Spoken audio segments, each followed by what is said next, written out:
Hi everybody. So here we are on the Tech 3026 Creative Media Entrepreneurship module. This is my first conversation that I've reached out to people that I know that are industry practitioners out there in the creative media sector. And I'm absolutely delighted that some friends and colleagues, Izzy and Ant from Graffwerk, have decided that they're happy to join me this morning for this interview. So thanks very much, guys. Really appreciate you taking the time to talk to us. Thank you.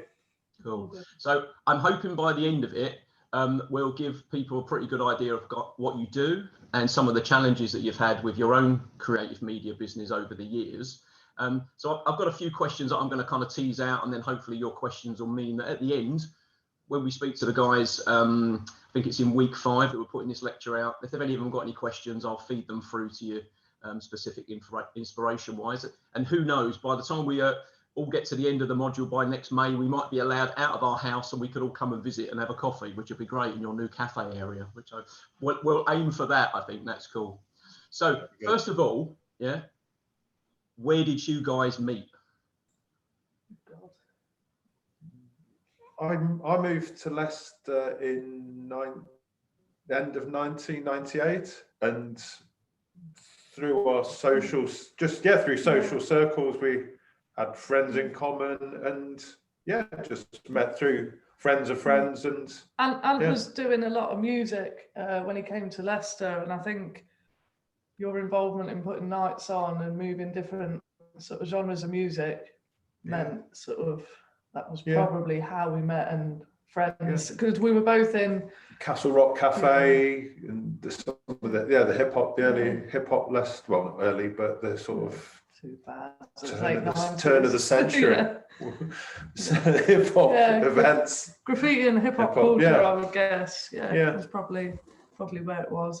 Because one of the things we always talk about in the lab groups is about where people meet. You know what I mean? So people that start, businesses at uni because they're on the same course, or friendship groups, or they collaborate and so communicate with people. So you guys were moving in kind of similar circles, and then all of a sudden they overlapped.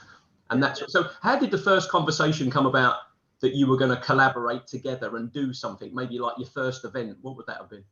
Well, that was really a lot later on. We'd been we were just mates for a lot longer than we'd till you were doing pre-Bring the Paint. So Ant was doing all his, so he did United Nations a Dub Festival. It was you ran the music cafe, you ran loads of stuff, and that we'd attend and just go on nights out. And then leading up to the first Bring the Paint, we were very conscious that we didn't have somebody with a good musical knowledge on the team that was authentic.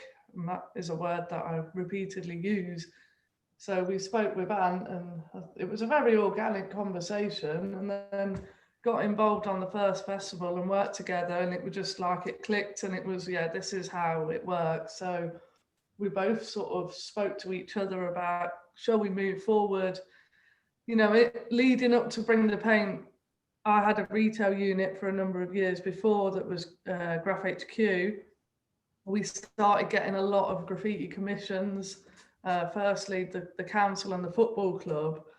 So from that needed to be separated as a business.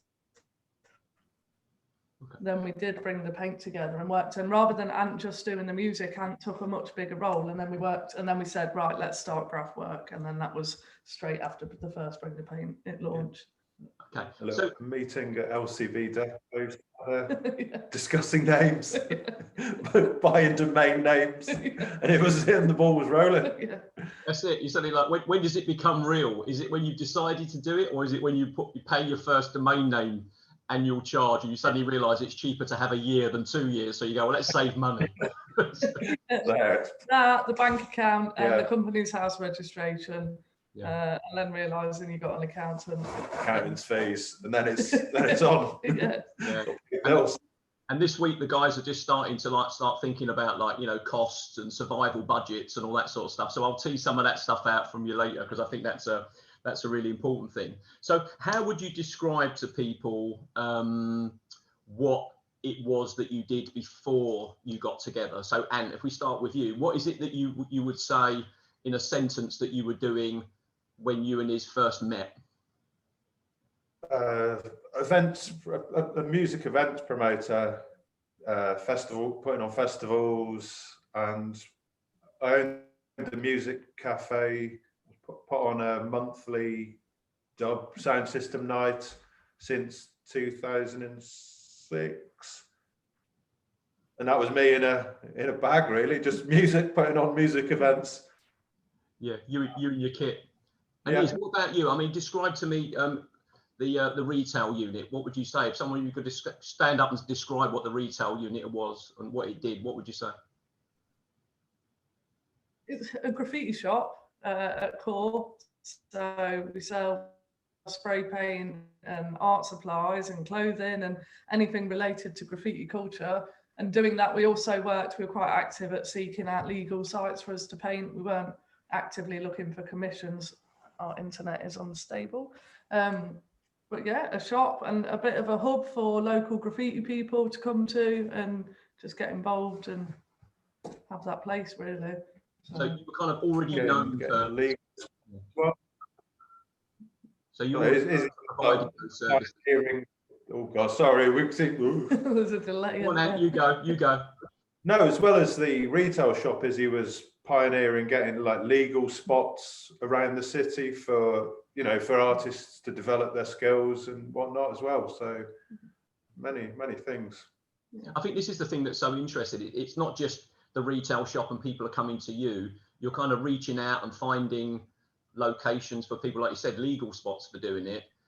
Suddenly that's where your reputation, I think, really kind of took off amongst people that I've spoken to that are aware of you. And I suppose ultimately ended with the Bring the Paint Festival. The first one is the fact that you were very good at building relationships with people and also working with local authorities and business and all that sort of stuff. Because again, you know, I still struggle when I think about what you guys do, and it's about how you've managed to achieve something like the Bring the Paint Festival. And again, you're doing it in May next year, that you're able to convince people about like buildings, legal sites, and really having to constantly wrestle and be very creative in how you get people who have a very fixed view of graffiti and what street art is, and how you kind of move between those two definitions, which will either make people completely happy because it's creative or terrify the life out of them because it's like tagging and all the kind of negative connotations that they put to it.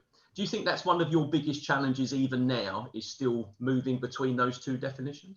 Yeah, I mean, for us, you touched on just earlier there about sort of building that, and it really is like your reputation and what you do is sells your future self, so to speak. So for us, you know, Bring the Paint was 3 years in the making of discussions, and the first year was quite, sounds a bit Machiavellian, but tactical in that we were talking to people and we were identifying that we needed to, I realised we were looking for legal sites and trying to push forward ideas, and we'd meet somebody from the third sector of Leicester, and everyone knows each other, and it's, you know, you mention one and everybody, there's a conversation between everyone, and it was going, right, I don't know any of these people, I'm going to know these people. So I remember I participated in the development of, there was a project really early on, and I went there and the project wasn't hugely interesting to me, and definitely we got no benefit from the project, but that wasn't why we were there. We were there to put ourselves in front of people, and that is really key, I think. And then balancing the ledge between graffiti and street art as we move forward is identifying who you're talking to. You know, me, I'm from a graffiti background. I love writing culture, and that's all aspects of graffiti, and I absolutely love it, and that's why I'm inspired by it. However, somebody that you're selling a large-scale mural to isn't interested in your authentic background in graffiti culture. They want to know that you've got a shit-up product and that it's going to be amazing, and demonstrating that you can do that as well is important there when you're looking at sort of supporting. Here are dogs snoring in the background. When there's 3 of you on moving the forward, yeah, there is. We'll bring him in later. But yeah, it's just having those conversations with the right people and understanding where they're coming from and being delicate with that, I think. But most people are open to it. It's making loads of noises. And I mean, things like sometimes it's about being in the right place at the right time. Okay, so I'm a great believer it's about spotting opportunities, and you know, when you're in business, it's not just about yourself, it's about what other people are doing, and maybe that lateral thinking as well, you know, other things that are going on. Now, things like the Leicester City winning the Premiership, for example, has thrown up lots of opportunities to do street murals across the city, some of which obviously are on DMU's campus and around the edges. And what, if you were to think back now, was that an ideal opportunity for you at that particular time, whether that was money or profile? It's the fact that you're in the right place at the right time. It really was that. It was a game changer. I mean, we were already talking about bringing the paint, and I guess our sort of trajectory would have come a little bit later had we just relied on bring the paint, because for us, sort of curating that portfolio of work really does give you a leg to stand on when talking to clients and just talking about opening community opportunities. But we were already in talks with the council about bring the paint. Leicester win the league, which was great on its own basis. That was brilliant. And then the council were keen to do some celebratory artwork. And then I remember that the arts liaison at the time was going to visit the football club to get some archive material. And I said to him, I says, oh, I'll come with you. He said, oh, you don't need to. I says, I'll come with you. And then we can tease out what we're after. Sat in that room, and then we had the conversation, and then there was a very casual conversation at the end with their marketing director and their audience engagement guys. And they mentioned a football stadium, St. Pauli football stadium, and says, oh yeah, it looks great. And I says, oh, that's 1ABC. And the fact we knew that artist, oh, you know that artist? Oh yeah. And then they says, okay, we want to have a look at this. And their eyes open, sort of, okay, we've got somebody who can deliver something that we were interested in. Mm-hmm. We did that work, and then that just gave us, you know, doing 20 odd walls at Leicester City Football Club straight away with major artists. The budget was there to pay high profile artists, and that really was a game changer. I feel if we hadn't had that, we'd have still pushed forward, but it really was something that really benefited us. We can't, definitely help push us. It's spotting those opportunities, isn't it? And also, yeah. I often say to the guys as well, it's about as much as identifying an opportunity that is not for you or is not the right time, because obviously, with hindsight, that could have gone completely wrong, couldn't it? It could have gone completely the other way, which then would have impacted on Bring the Paint and where you were. And the thing I've always admired about you guys as well is it doesn't matter how big or successful that you get. Now, whether you see this or not, you know what I mean, how big or successful you get, you're always very focused on where you've come from and making sure that you're talking to young people and, you know, the grassroots and, you know, getting the kind of the educational side as well. Like that. So was that one of the reasons behind you taking on the big building that you've got now, is the fact that you needed your own home as opposed to a retail unit or popping up in places? Yeah, I mean, we were finding, Ant, I felt really bad for Ant. So Ant's office became the sofa in the shop as I was serving people. So I was, you know, in the shop 6 days a week serving people whilst filling out spreadsheets and catching quick meetings in between. So having the space, you know, this office has recently been built, and that's been a game changer for us. But the building allows us to deliver some content we'd like to do. We always wanted a gallery space. Having that hub with a cafe and just like a nice, you go to other cities and they have a lot of this, and we felt that we wanted kind of an independent, just cultural place that was home. Like it's a nice hangout spot for people, which we can also utilize for like education groups come down. Yeah, it's just nice to have a large spot where people can just come and experience what we're doing and hopefully get a bit inspired, or just, you know, come down for a coffee, whatever, however people want to take it. Or had a lot of sketch clubs, haven't we? And then like the Graff lot, we've had some sort of late night drawing nights in the calf and film screenings, all sorts. Yeah, it's nice. Again, you become a bit of a hub for that kind of culture, haven't you? And again, you've got quite an archive of stuff as well, haven't you, that you were talking to me about, that you've collected over that period of time. Yeah, so we're looking at some point to do something with that. We've got tons, just our own collections of photos over the years.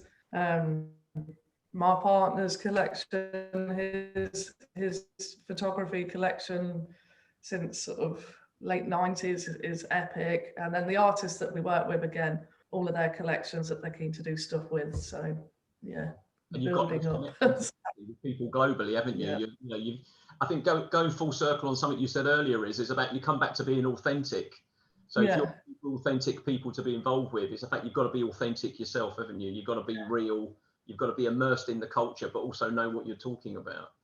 Yeah, and I guess when we sort of arrange bring the paint, we talk with the artists. So you'll see certain artists are repeated throughout each year, and these are guys who've supported us in our journeys, done us a lot of favours, and helped support us as well as we support them back. And it's this circle. And if we find out an artist, we're in conversation with an artist and there's that ego, or they've really forgotten that actually you just like a person, we're not interested as much as we thought we might have been. We'll move away from them, and we won't work with anybody who's as big a name as they may well be. If they're going to be all ego or need their ego massaging, there's no interest. If they suddenly want you taking the blue Skittles out the bag for them so they can eat their Skittles, you don't want to be dealing with those kind of people anymore.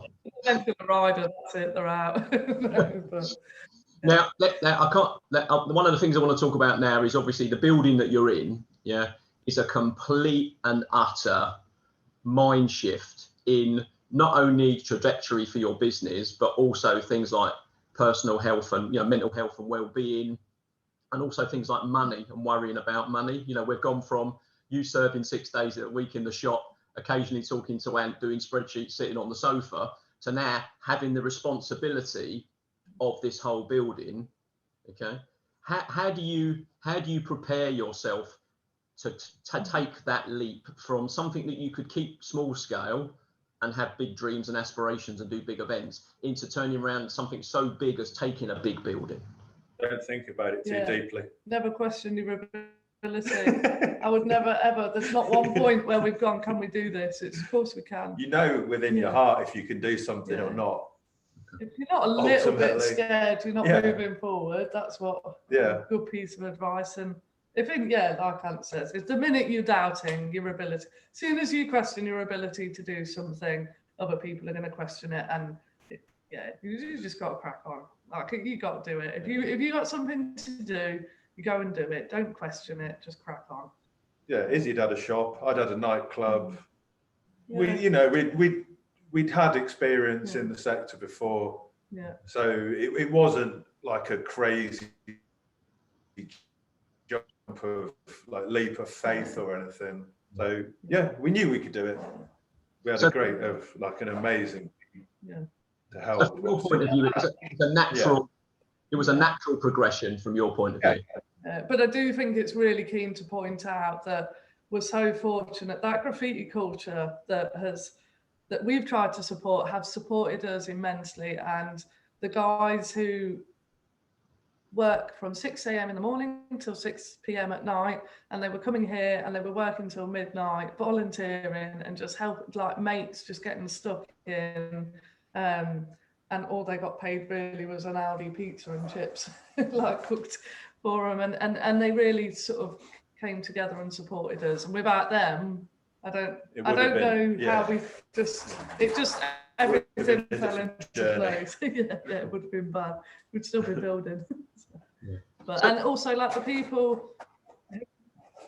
No, go on. People gave it. We got a lot of recycled and upcycled. So wood from boards, the high cross projects, and Tina gave us a lot of, you know, support from the high class and shops that didn't need something. Oh, here's, you know, a mate of ours as a chippy, oh, I've got 8 stools. Well, each stool is 15 quid and all that money adds up. So that's what made it work. So where do you go from here?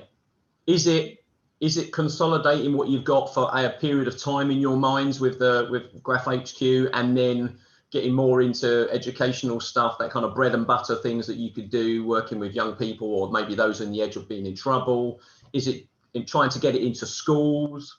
Is it more concentrating on bring the paint every sort of, you know, 2-3 years? What's how do you process what comes next?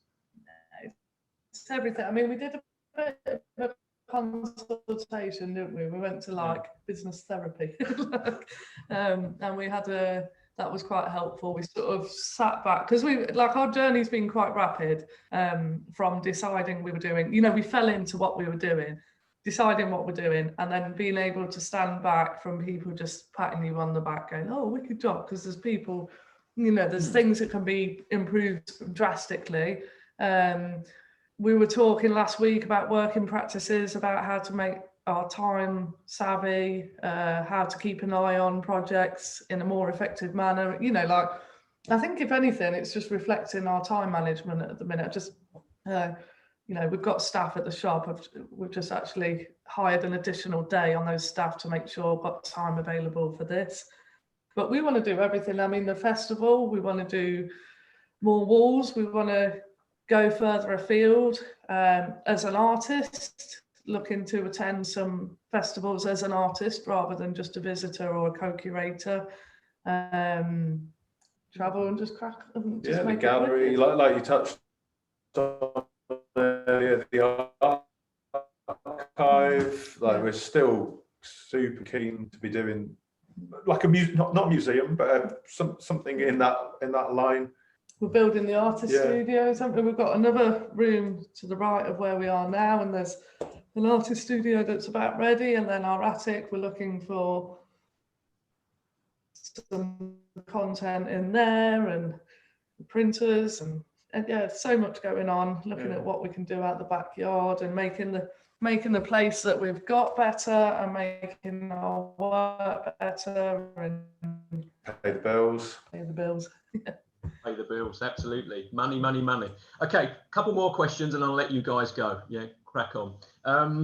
Let's talk a little bit about your communications. Now, obviously, you did a fantastic set of booklets for the last Bring the Paint, and you've got like that graffiti map as well, where people can walk around the city, do a bit of a trail, and you've even got cyclists that do that trail, haven't you? Looking at the street art that you guys have got, and that's great. That kind of lateral thinking, the people that you associate with, has been fantastic. If you were to divide, you know, like a percentage-wise, how much do you say you rely on online, like social media, like Instagram and stuff, compared to offline, like printed materials? What kind of percentage would you do? This one. Currently, 100%. Well, you've got your word of mouth. No, not really any printed material for quite a while. Obviously, the social distancing and lockdown, unable to go out and do the physicality of putting paper on walls. But yeah, like social media obviously has been such a game changer, and both of us witnessing it from having a MySpace page through to, you know, like Facebook, Instagram, and all, you know, all the new like TikTok, So yeah, at the moment, our website, our street art guide, Facebook, Insta, that's where it, for us, that's where it's at the moment. Yeah. And word of mouth. Yeah, word of mouth. And I think also visibility, isn't it? So it's not only the things that are on the side of buildings, but you know, you've done quite a lot of subways now, under sort of walkways, under roads, haven't you? Kind of getting local authority to give some of those spaces over, which probably would be seen as kind of quite cold and maybe threatening, and turning them into kind of legal sites and stuff, or commissioning you, is I think that's where you've been quite savvy and really clever when it comes to the relationships that you've built with people. I think it's rather more than savviness, it's just having conversations. And the more you do what you do, the more you're going to do, because the more you're going to be visible. And that's with any field. We're quite lucky, you know, the name of what we do is in the public realm. You know, people pay a lot of money for billboards, and we're just doing our thing, and it's in front of people every time we do something, which is great. I mean, the little things I come up with. So we've got a QR code that we started fixing to walls that we're doing, and stuff like that is beneficial. But yeah, just getting in front of people as best you can. And also at the start, if you're doing something, just talk to everyone and tell everybody what you're doing, because the person you're talking to might not be interested, but they might end up at a party, and everybody loves to tell everyone what they know. So, oh, I know somebody who does that. And get out your comfort zone as well. Don't, if you're an artist, try not to hang around. Well, don't tell artists. Don't just talk with artists.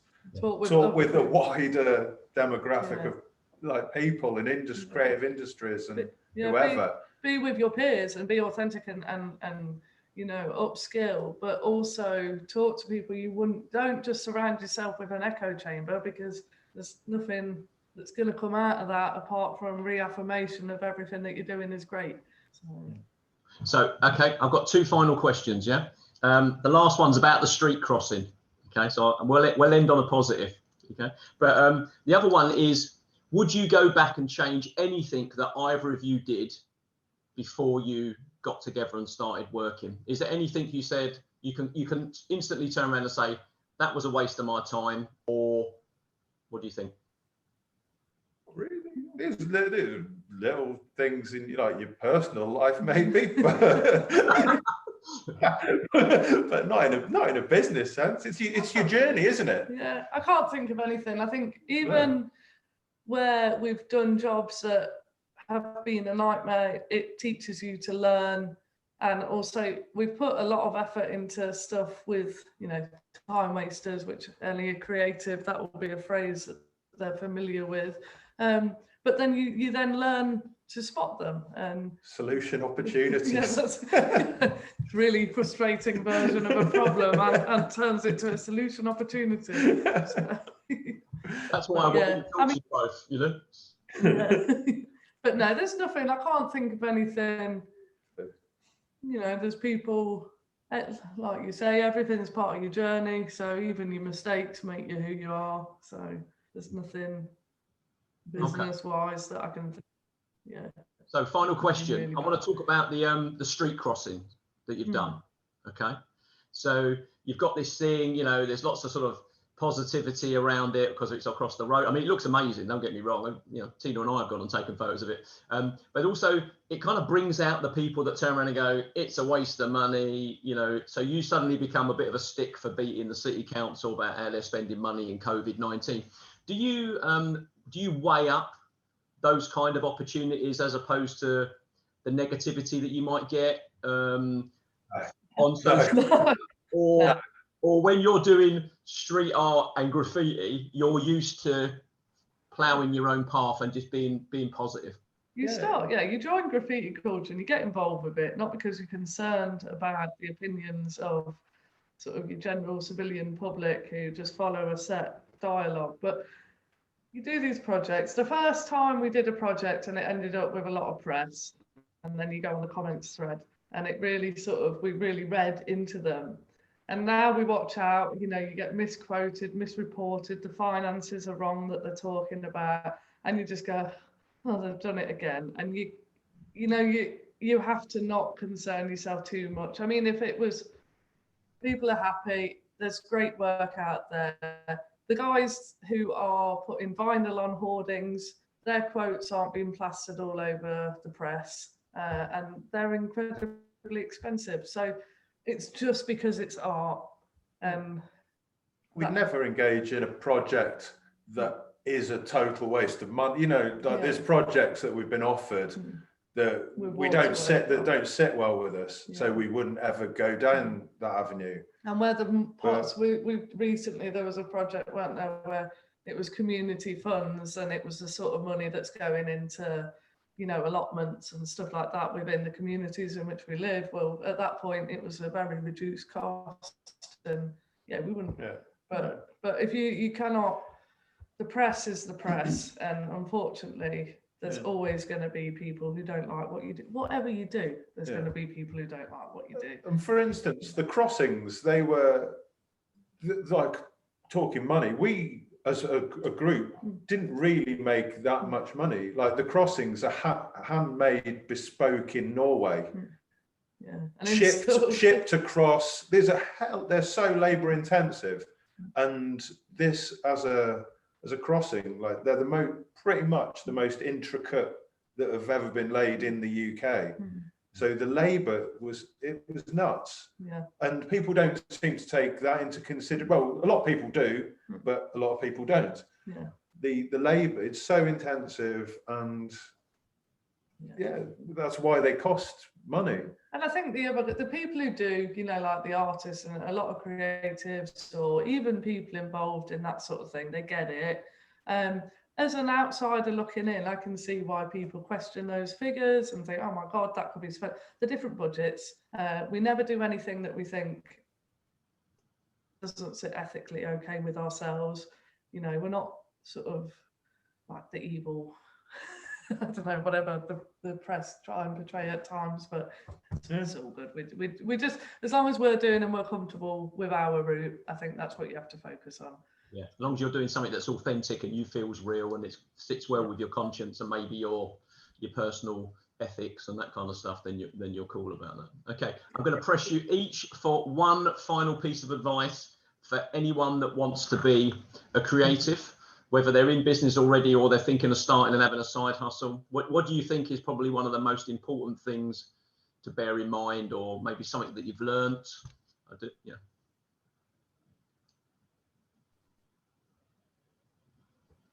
think it's what we said earlier, never question your ability to do something, just move forward and believe in yourself. Just believe and put the work in, and don't just, on top of that, don't sit back and worry about others, what they're doing. Yeah. So that's two. It's cheating. Just be yourself, be humble. Yeah. Brilliant. Just listen to people. Throwing low. Well, listen. There you go. Got 2 eyes, 2 ears. Thanks for your time. Apologies. Thanks for your time. Really appreciate it. Again, if we were going to talk about two of the most authentic and humble people that I know, what's going on here, John? definitely be in the top 10. So, you know, thanks very much for taking the time. All right. Cool. Nice one.